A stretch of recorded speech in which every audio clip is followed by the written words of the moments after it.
Yan na, hulaan time, classmates. Sino itong dalawang young actor na pinagyayabang daw ng malalaking nota? Yan, mga ducks. Yes! Ikaw mahilig ka sa ducks, di ba? Eto, itong ducks na to, itong bata pa lang to, pero ducks na, meron siyang isang reporter na close, sabi niya, alam mo, ito yung sa akin, taga Dakota Harrison ako. Alam mo yung kanyang materials, kasi close doon sa reporter, pinakita to, ducks nga. Sabi nung bading Paano? Mercy.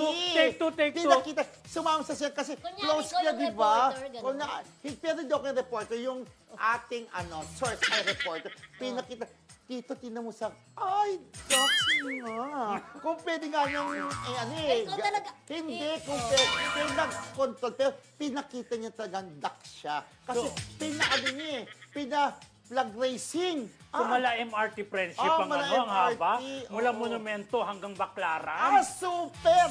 Sobra pa doon. Mula MRT, Baclaran, hanggang top, hanggang Monumento sa laki, di ba? Ganun siya. Ganon? Pero itong bukod sa ducks na, hindi mo isipin ducks kasi hindi masyadong kalakihan.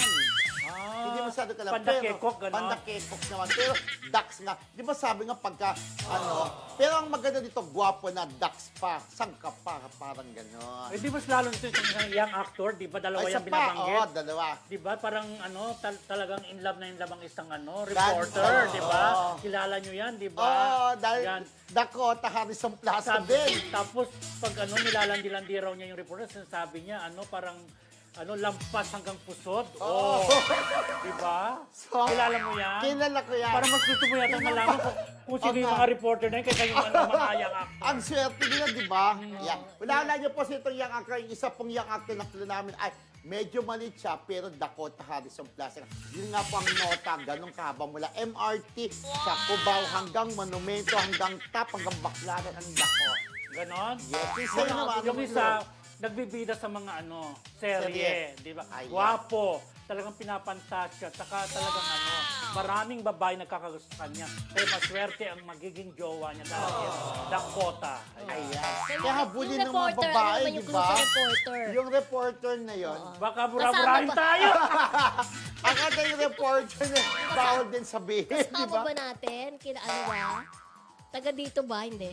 Close natin yung reporter. Close natin. Close natin. Close. Matanda. Ayun na. Anyway, wala na po mga first kasi sino po tinutukoy namin dalawang young actor na Dakota Harrison Plaza. Correct!